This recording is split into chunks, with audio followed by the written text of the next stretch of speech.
Bonjour Monique, comment vas-tu? Bonjour Sana, mais écoute, ça va bien. Ravie de te voir. Le plaisir est partagé. Donc, cette année, et comme il est de coutume à Insight Coaching, nous allons clôturer l'année 2022 euh, avec une façon assez originale. On va la clôturer autrement. Et cette année, c'est le Coaching Summit qui est de retour et donc qui est dédié au coaching. Et en particulier, nous l'adressons à tous les professionnels pour les soutenir dans leur développement de soi et pour plus d'épanouissement et de réussite. Donc, ce coaching se met sous le thème de se réinventer professionnellement, va démarrer le 17 décembre prochain et va durer pendant 5 jours. 20 coachs nationaux et internationaux vont se relayer pour offrir des masterclass et des keynotes. Et merci Monique Salaz d'avoir accepté de rejoindre le panel de cette année et nous avons hâte d'assister à ta masterclass. Alors, Monique Salas, tu es docteur en neurosciences, tu es praticienne mindfulness. Alors, pour ceux qui connaissent pas la mindfulness, c'est la pleine conscience. Et tu es aussi coach individuel et d'équipe certifié. Comme tu le remarques, des fois, je tangue entre le vouvoiement et le tutoiement. Et j'espère que tu es à l'aise avec le tutoiement. Nous sommes au Maroc, donc c'est une initiative marocaine, africaine. Donc c'est le premier événement dédié au coaching africain. Et voilà, dans cette région, nous avons plus de facilité à tutoyer. Est-ce que c'est OK pour toi? Ah, tout à fait, oui. En France, on tutoie aussi beaucoup De plus entre en plus. coachs.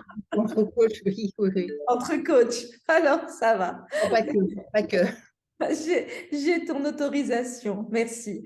Alors, Monique, pour cette interview, on commencerait par avoir ton avis sur le thème de cette année. Qu'est-ce qu'il t'inspire, hein? Quand je te dis se réinventer professionnellement, voilà, à quoi tu penses? Se réinventer professionnellement, dans le monde dans lequel on est, qui change en permanence, qui est en pleine mutation, on va dire que ça devient la norme. On ne pourra plus avoir des parcours complètement linéaires où ça sera très rare. Donc, on va devoir se réinventer et pas seulement professionnellement. Donc, cette thématique pour le Coaching Summit, j'ai trouvé ça particulièrement intéressant, surtout aujourd'hui. En plus, un changement qui peut être facilité par nous, les coachs aussi, que ce soit pour trouver sa voie, que ce soit pour passer à l'action. On sait tous que c'est toujours difficile voilà, de passer à l'action, en tout cas pour beaucoup de gens.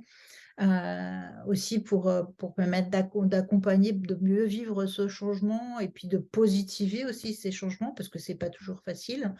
J'aime bien dire que c'est pour se réinventer sans s'égarer, en fait, qu'on est là pour aider les personnes, qu'elles puissent se réinventer sans s'égarer dans ce monde en turbulence, on va dire.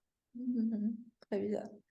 Et donc, tu réserves à nos futurs participants une magnifique masterclass. Est-ce que tu pourras nous dire brièvement de quoi il s'agit? Alors, ben, comme tu me l'as demandé, je vais intervenir sur la neurobiologie de l'apprentissage, avec trois objectifs avec cette masterclass qui va être d'apporter des bases théoriques sur les mécanismes neurobiologiques qui sont impliqués justement dans les processus d'apprentissage, comment ça se passe dans notre cerveau, comment on peut créer aussi de nouvelles habitudes, de nouveaux comportements. et puis partager un peu des trucs et astuces de neuroscientifiques pour booster sa mémoire. Et aussi donner l'opportunité à chaque participant de créer son plan d'action, justement pour développer de nouvelles habitudes euh, plus positives et réaliser des changements de son choix, en fait. Donc, je Mhm. vais parler d'apprentissage, de cerveau, de neuroplasticité. Et puis, je proposerai des trucs et astuces, justement, de neurosciences pour faciliter l'apprentissage. Et puis, il y aura aussi un exercice pratique pour aider les personnes à avancer sur leur changement. Et puis, évidemment, plein de questions-réponses et d'échanges de pratiques autour de cette thématique. De toute façon, ça va être interactif. Einstein a dit, je m'intéresse au futur car c'est là que je vais passer le reste de ma vie. Hein. Que vous inspire cette citation? Alors, qu'est-ce qu'elle m'inspire? Deux choses. C'est que, bien sûr, s'intéresser au futur, c'est, de mon point de vue, une très bonne chose, hein, pour le construire, le préparer, ce futur, avec un bémol quand même de praticienne pleine conscience. C'est-à-dire que construire le futur à partir du présent, en restant bien ancré dans le présent, et vivre ce présent-là, ou ne pas oublier de vivre ce présent-là, parce que sinon on risque de passer à côté de beaucoup de choses. Donc, faire attention quand même de rester présent à ici et maintenant pour construire son futur, c'est-à-dire construire son futur à partir de son présent, ça va bien, mais par contre, vivre le présent en étant déjà dans le futur, ça peut poser des problèmes et ça peut avoir pour conséquence de passer à côté de sa vie, à côté de bonnes choses et de bons moments. Mhm. Comment stimuler la créativité chez les individus en général ou en entreprise en particulier? Alors déjà, ce que tu dis est intéressant, c'est que pour se réinventer, effectivement, la créativité, c'est une compétence essentielle, très importante, mais ça n'est pas la seule. Euh, donc déjà, comment stimuler la créativité de mes collaborateurs? D'abord, j'aime bien expliquer ce que c'est que la créativité, et puis démystifier aussi. Il n'y a pas besoin d'être un peintre de renom, d'être un penseur connu pour être créatif. Il faut démystifier tout ça. On est tous créatifs, peut-être plus ou moins, peut-être plus dans certains domaines que dans d'autres, mais on est tous créatifs et on a tous la capacité de créer des choses. Et puis, dans un deuxième temps, il y a toute une préparation mentale qui est importante, c'est-à-dire qu'il va falloir qu'on lâche des croyances limitantes, comme par exemple, c'est pas possible, ça n'a jamais été fait, donc on ne peut pas le faire, ça n'existe pas encore, ça ne pourra pas exister. Bref, toutes ces croyances limitantes qui vont nous embêter, nous empêcher de progresser. Et puis j'aime bien dire rêver et rêver grand, si possible, rêver différent, penser hors de la boîte, penser hors du cadre. Ça fait partie des choses très importantes pour la créativité. Aider aussi les personnes à quitter leurs certitudes, parce qu'on a des certitudes aujourd'hui, mais demain, peut-être qu'elles ne veulent plus rien dire. Donc, quitter ces certitudes et puis s'ouvrir aux idées, aux points de vue des autres aussi, et croire dans la créativité d'un groupe qui, de mon point de vue encore, est très supérieure à la créativité de chacun, à la somme des créativités de chaque individu. Mhm. Puis, ne pas négliger les émotions, l'intelligence émotionnelle. Moi, c'est essentiel dans la créativité. Utiliser tous ses sens aussi. Et j'aime bien utiliser, par exemple, un outil qui est la baguette magique. Tout est possible. On peut tout se permettre. Qu'est-ce que vous feriez? Comment ça pourrait être? Je l'ai utilisé notamment dans une société où les équipes avaient des problèmes à se réorganiser, à réorganiser leur service R&D. Et ça bloquait à cause de croyances, à cause de tas de choses. Et on est parti, on a abandonné cette idée-là, on est parti sur créer l'usine du futur. Et ça a débloqué le processus. Et tout le monde s'est mis à rêver à l'idéal et on a pu avancer par rapport à ça. Mhm. Et puis, il y a autre chose que j'aime bien faire aussi, c'est aider les gens à se rencontrer des mondes euh, différents, voire opposés, hein. C'est le principe de dissociation d'Arthur Koestler qui fait que voilà, quand on va faire se rencontrer des mondes complètement différents, c'est l'exemple avec la création du iMac, où il y a eu une rencontre entre les fonctionnalités techniques du monde, enfin, tiré du monde militaire, en fait, les fonctionnalités techniques de l'ordinateur, avec le monde de l'enfance, avec tout ce qui est matériaux, couleurs, etc., qui faisait plus penser à un bonbon. Et on a été arrivé à un produit qui était l'iMac, qui s'est vendu et qui a été super performant.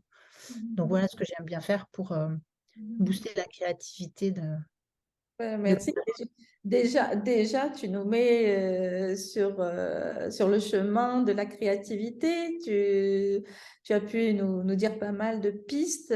C'est à nous donc d'aller peut-être approfondir ça avec des spécialistes, des coachs qui pourront nous dire un peu plus pour une meilleure maîtrise de ces nouvelles façons de faire. Et donc, voilà, pour clôturer, peux-tu me dire en 3 mots comment laisser émerger le génie créatif de nos collaborateurs? Alors, si j'avais à choisir 3 mots, d'abord, je dirais la confiance. La confiance pour leur laisser la place d'être créatifs. Euh, la diversité, parce que je crois beaucoup en la force de la diversité de pensées, d'idées, de personnes pour créer des choses nouvelles. Et puis, en dernier, ce serait un verbe, je dirais oser.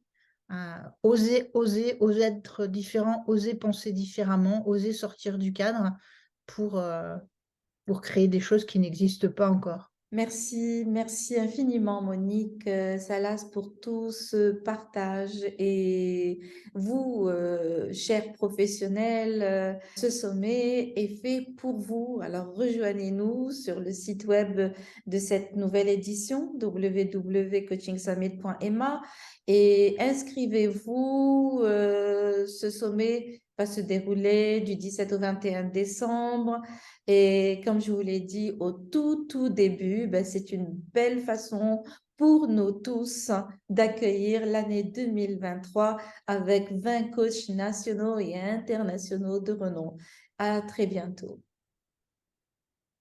Merci pour ton invitation, Sana.